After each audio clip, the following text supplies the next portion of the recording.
Olá, sejam todos muito bem-vindos e muito bem-vindas ao Vai Fundo, o podcast da Ambima.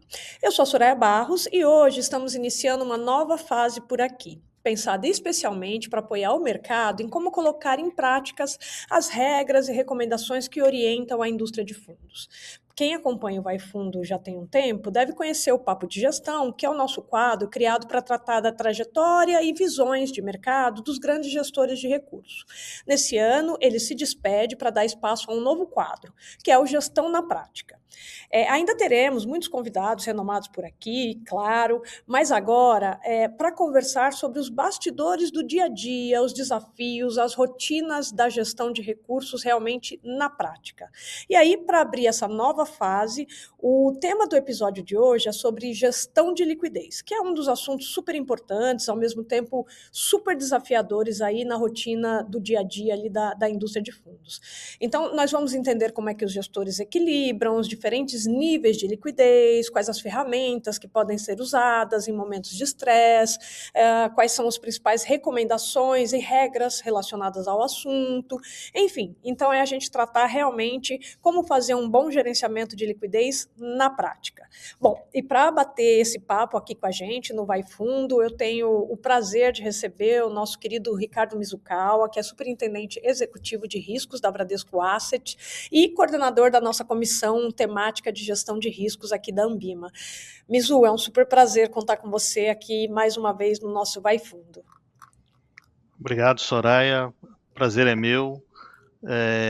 Discutir esse tema que é um tema tão relevante e importante para a indústria, eu diria que é um tema da moda, mas ao mesmo tempo é um tema com um certo grau de complexidade. Então acho que o objetivo nosso aqui hoje é descomplicar o conceito de risco de liquidez, dizer que a Comissão de Risco da Ambima, assim como todos os membros da Comissão de Risco, também estão à disposição para esclarecer, tirar dúvidas sobre o tema com o mercado e com todos os participantes. Bacana. Então, vamos começar aqui. Acho que eu queria começar, Mizu, abordando um pouquinho. Então, quando a gente pensa aí na prática, no dia a dia ali da gestão das carteiras, especialmente os fundos que têm ali movimentações diárias, né? Seja dos seus ativos sendo negociados ali pelos gestores diariamente, como também movimentação ali de cotistas acontecendo, captações, resgates. Como que é, né, na prática, fazer a gestão de risco de liquidez dentro de um fundo, né? Qual o objetivo em ter esse gerenciamento, qual o tipo de rotina ali que um gestor de risco precisa estar atento no dia a dia na hora de acompanhar essas carteiras? Legal. Eu acho que importante, em primeiro lugar, seria a definição do gerenciamento de risco de liquidez, né? Enfim, quando a gente discute gerenciamento de risco de liquidez, a gente busca evitar, né, o não pagamento dos resgates conforme previstos nos regulamentos de cada fundo, ou seja, cada fundo possui uma regra de resgate e os investidores esperam, uma vez que eles façam os pedidos de resgate, que esses resgates ocorram nas datas previstas. Na impossibilidade de gerar liquidez dos ativos para que os pagamentos sejam feitos, é evidente que você vai gerar uma situação limite, né, em que o fundo não vai possuir liquidez para efetuar os pagamentos. Quando a gente observa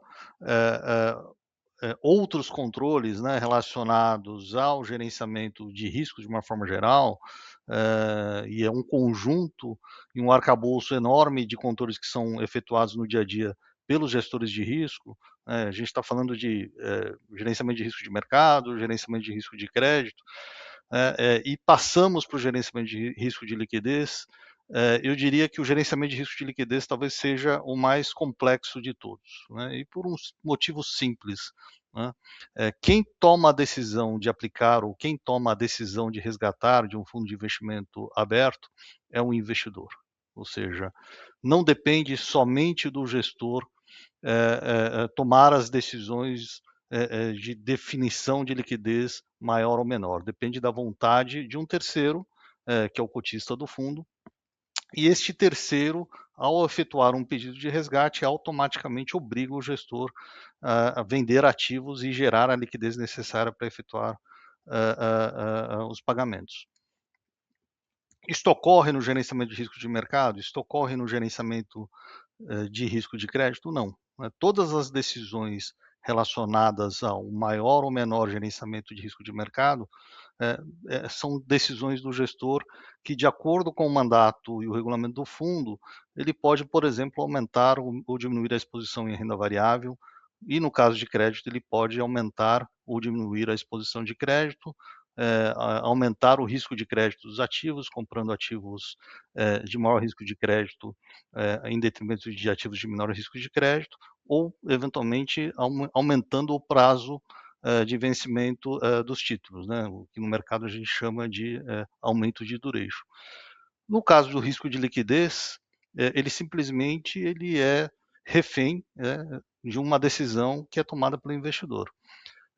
Dois fundos com composições semelhantes ou ativos que basicamente representam a mesma composição de ativos não necessariamente possuem o mesmo risco de liquidez, porque o risco de liquidez envolve uma análise não só dos ativos dos fundos, das ações, dos títulos públicos, dos títulos de crédito, dos derivativos, mas também uma análise do passivo do fundo. O passivo do fundo é a composição de investidores que o fundo detém. Então, se o fundo detém investidores de varejo, se o fundo detém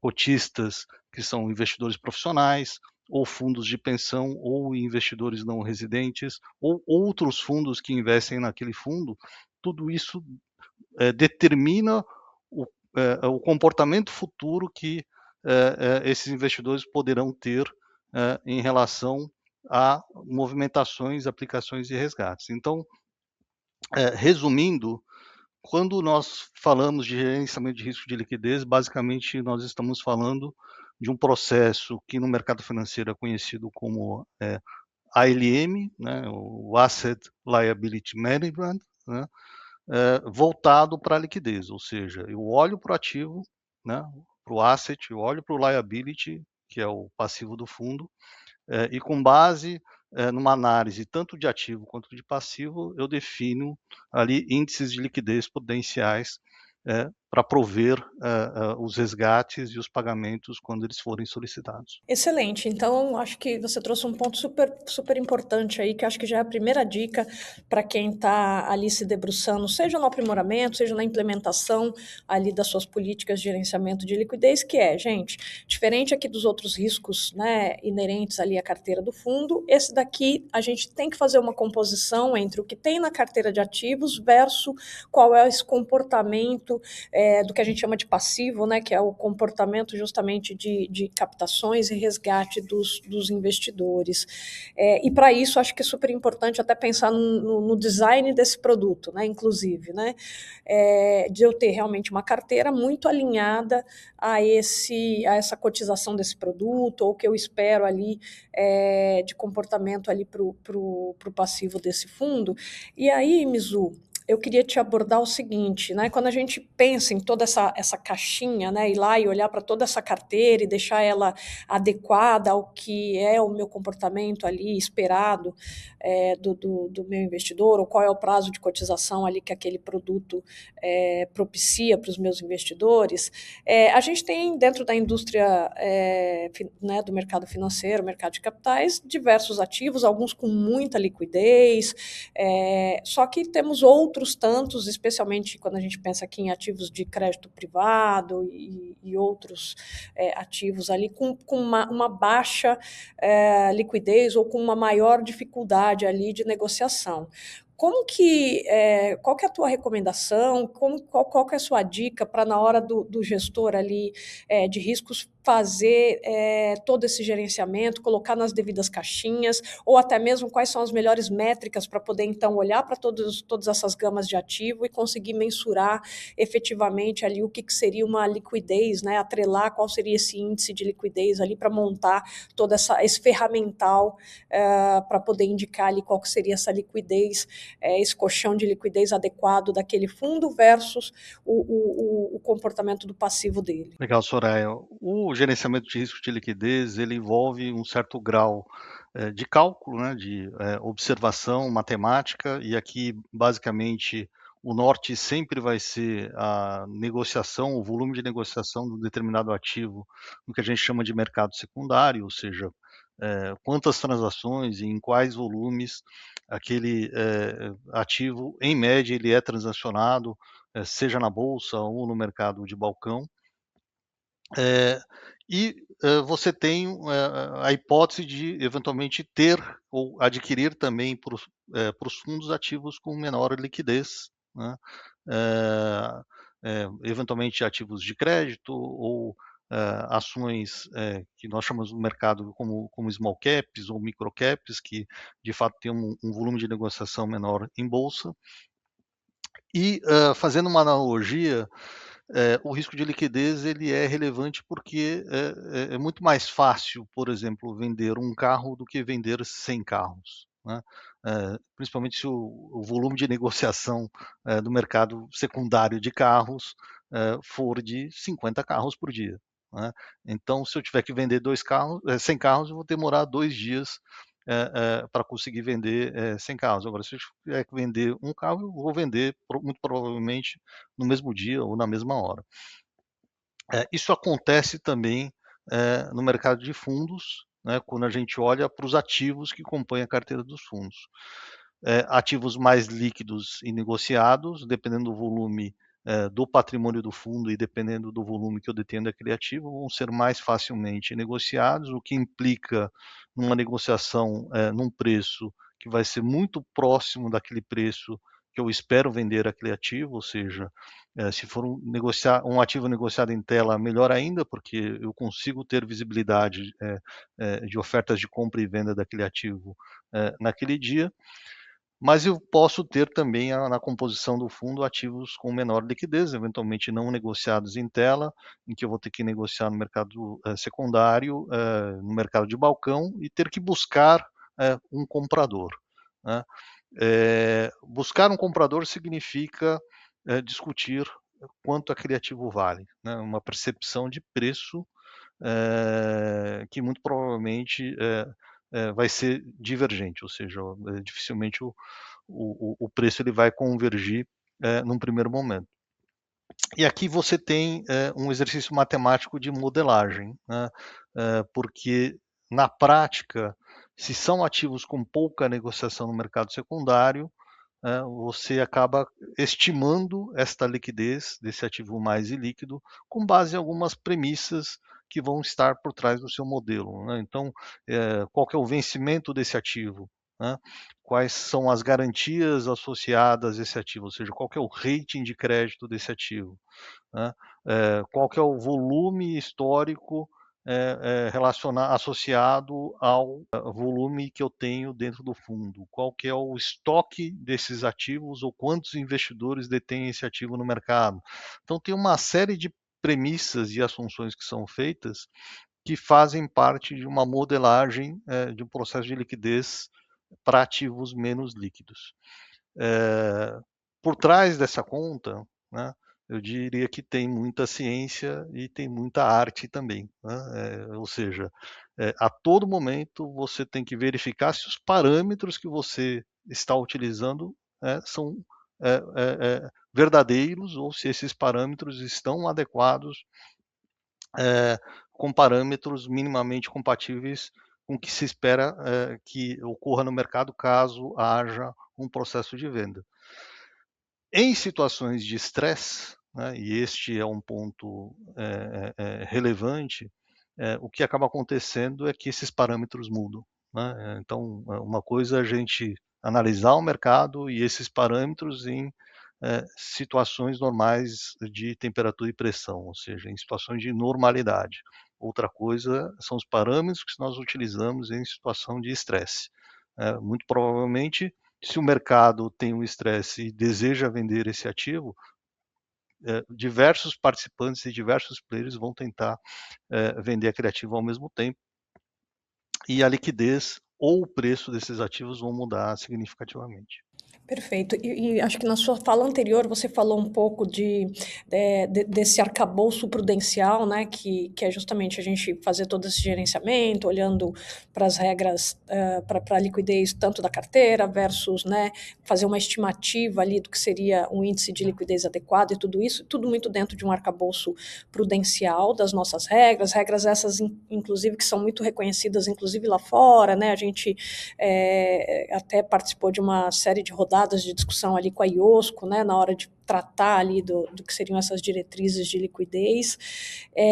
Mas, recentemente, a CVM também introduziu no nosso arcabouço regulatório novas ferramentas, né, de gerenciamento de liquidez, como o side pockets, as barreiras aos resgates.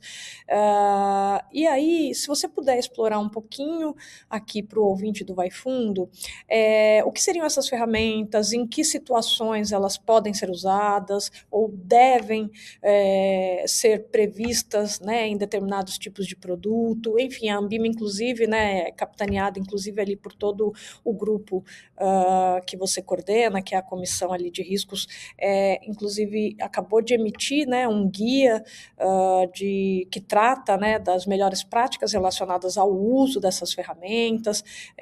Então, se você puder abordar um pouquinho para o nosso ouvinte aqui, tanto, né, o que são essas ferramentas, como que elas são introduzidas agora no nosso arcabouço regulatório, e contar um pouquinho aí dessa iniciativa, o que esse guia está trazendo, quais são as melhores práticas que estão sendo exploradas ali nesse guia. Vamos falar um pouquinho, então, dessas novas ferramentas, que eu acho que é uma grande novidade aqui para a indústria de fundos também, né? Sim, Soraya, eu vou fazer aqui uma recapitulação de quando a gente começou a discutir risco de liquidez na Ambima, e não faz muito tempo não. Nós começamos a discutir essencialmente lá em 2020, no auge ali da pandemia, né? Em 2021, né, nós publicamos e entrou em vigor as diretrizes de liquidez da Ambima, com todos esses conceitos que nós mencionamos, né, relacionados tanto a monitoramento e estimativa de liquidez dos ativos, quanto em relação ao comportamento do investidor, né, que foi um modelo, eu diria que preditivo e até inédito do ponto de vista de mercado financeiro, incluindo outras jurisdições, a gente não identificou isso em nenhuma jurisdição, que foi a publicação de uma referência de comportamento de resgates do investidor, que vocês conseguem encontrar no site da Ambima, que nós chamamos de matriz de probabilidade de resgates. Então, basicamente, nós estamos completando quase 5 anos em que essa diretriz ela foi publicada, e, como você bem disse, agora mais recentemente nós divulgamos um guia relacionado às ferramentas de gerenciamento de risco de liquidez. São basicamente duas ferramentas previstas ali na regulamentação da CVM, na CVM 175. Uma delas nós chamamos de barreiras para resgates, né, que em inglês são os famosos gates, e a outra é o que nós chamamos de side pockets. Para falar dos gates e dos side pockets, talvez eu tenha que fazer um contexto aqui do que eu chamo de as 4 etapas do gerenciamento de risco de liquidez. A primeira delas, você já mencionou, que é o momento da constituição do fundo, ou seja, quando eu constituo o fundo, né, eu crio o fundo, eu determino alguns parâmetros. Para quem eu vou vender, ou seja, qual é o público-alvo, qual que é a política de investimento do fundo, quais são as regras de resgate, eventualmente se eu incluo no regulamento do fundo alguma ferramenta de gerenciamento de liquidez. Então, o gerenciamento de liquidez, ele nasce com um produto, né? Então, literalmente, eu estava falando de carros, né? Literalmente eu preciso projetar, né, e definir o design do carro. Então, as regras de liquidez, no momento da construção do fundo, elas têm que ser previstas na largada, na partida.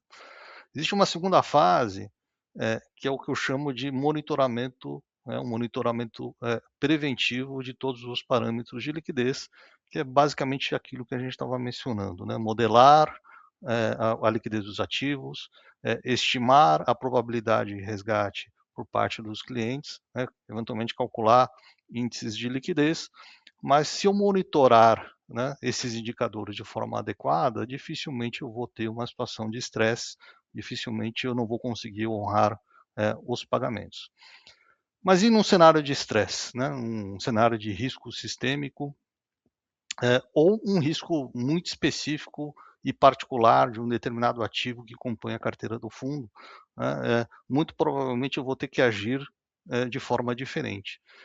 E esse agir de forma diferente, que seria a terceira etapa do gerenciamento de risco de liquidez, é que entram as ferramentas de gerenciamento de liquidez, que são justamente os gates e os side pockets. Explicando aqui de forma simples, né, os gates são basicamente ferramentas que limitam um determinado volume de resgates, normalmente associado a um percentual do patrimônio líquido do fundo, de tal forma a amortizar os efeitos dos resgates ao longo do tempo.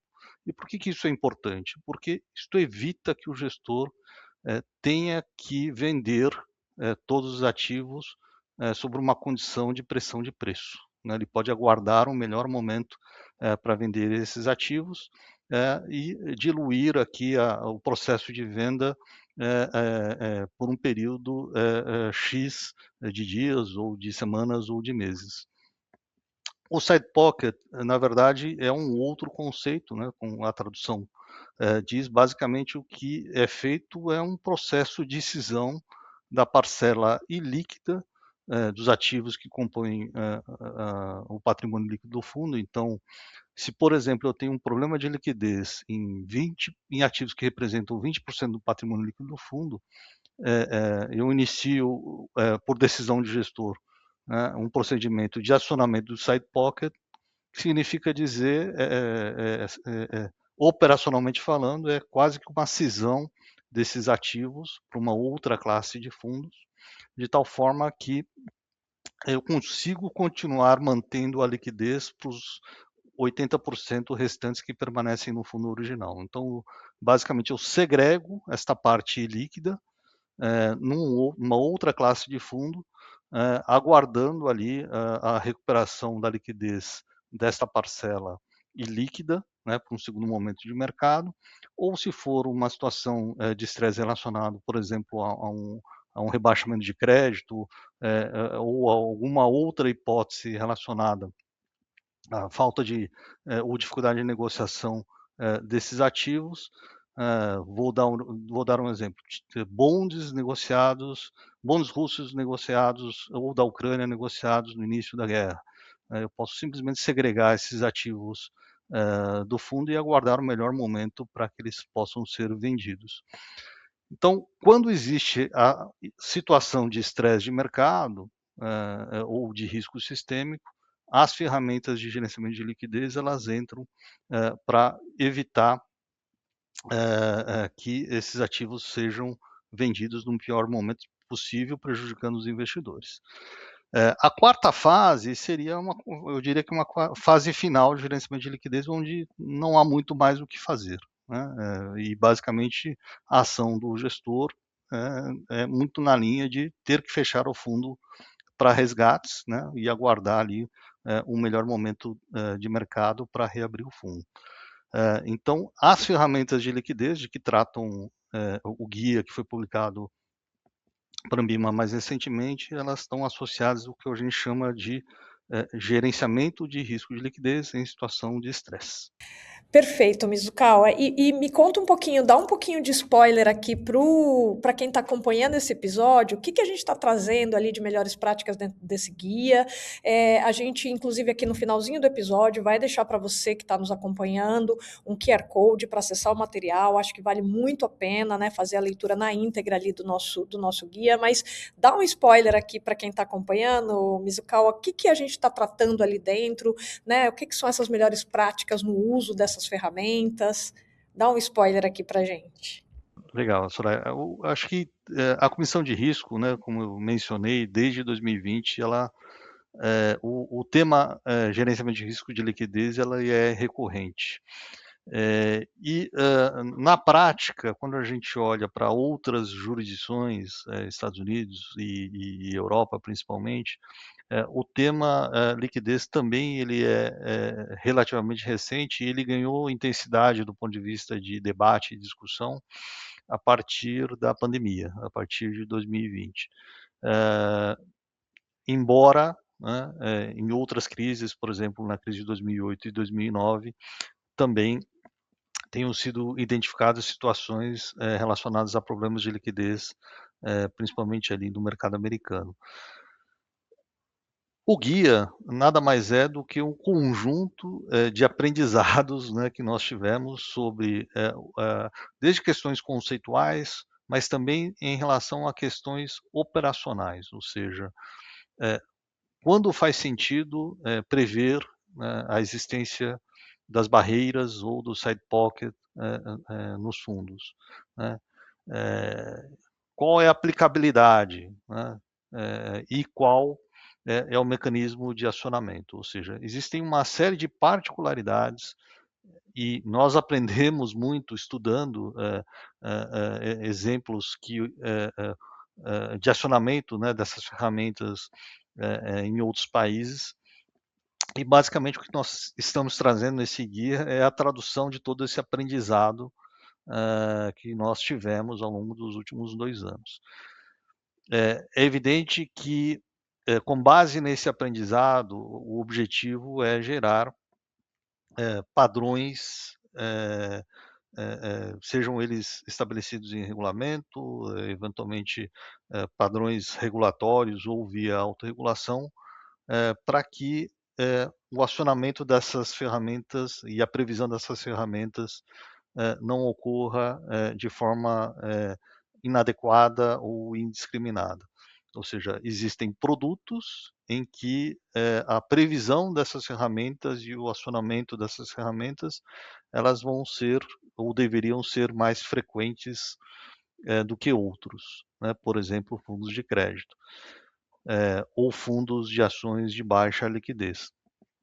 Mas, olhando para o futuro, acho que o objetivo é buscar, sim, algum nível de padronização para que o investidor entenda essas ferramentas. Essas ferramentas elas vêm em benefício do investidor, né? Embora possam, num primeiro momento, transparecer serem restrições em relação à regra original de resgate, né? Mas no final o objetivo dessas ferramentas ela é beneficiar os investidores, evitar a venda no momento de ativos no momento de estresse, evitar também a transferência de riqueza, porque todo fundo aberto ele possui movimentações diárias, né, sejam elas de aplicação ou de resgates. Então, todos os dias existe um esforço de ou de recomposição de carteira derivada de uma aplicação ou de recomposição de carteira derivada de um resgate. Então,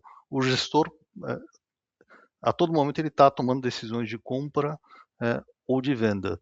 Vou dar um exemplo aqui em que isso fica muito claro e que muitas vezes gera ali um pouco de dificuldade de tomada de decisão, é quando um gestor, por exemplo, ele deseja comprar um determinado ativo porque o preço apresenta um certo desconto no mercado secundário.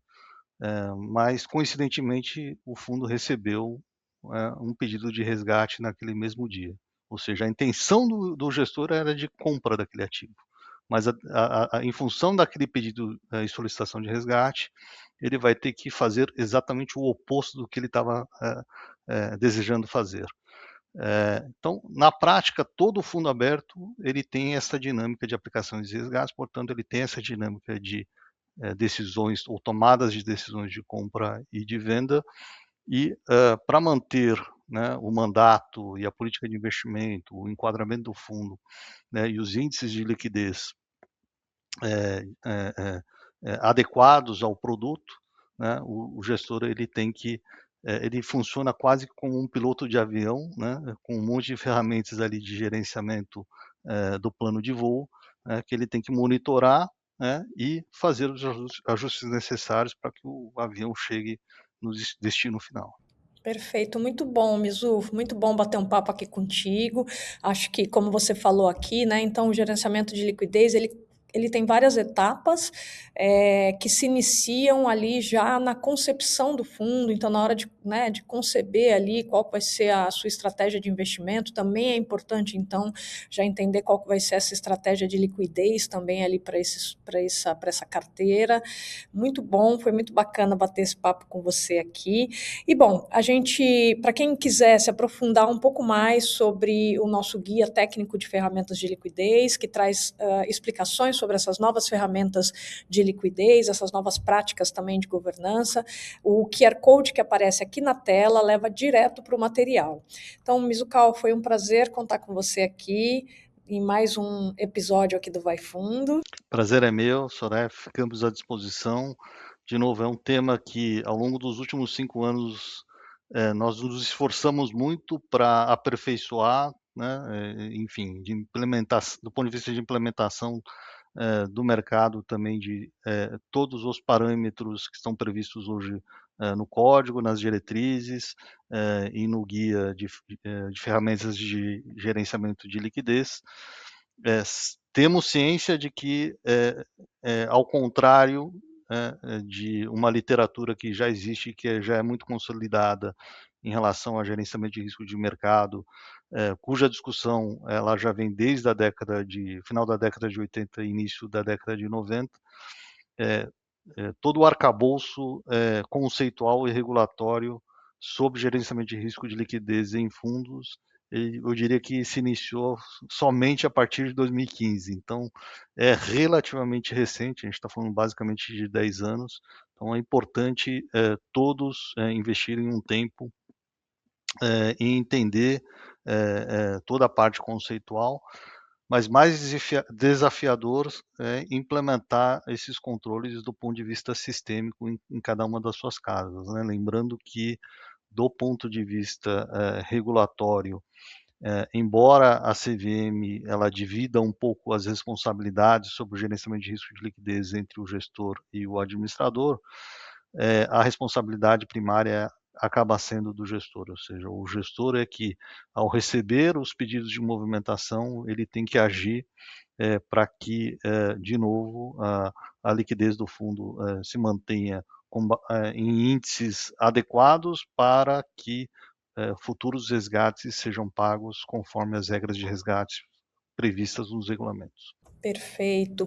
Bom, e é isso, Gestão na Prática vai ficando por aqui, mas você que está aqui nos acompanhando, continue mergulhando conosco nos próximos episódios do Vai Fundo. Compartilha, comenta, siga no Spotify o nosso podcast e até a próxima. Obrigada.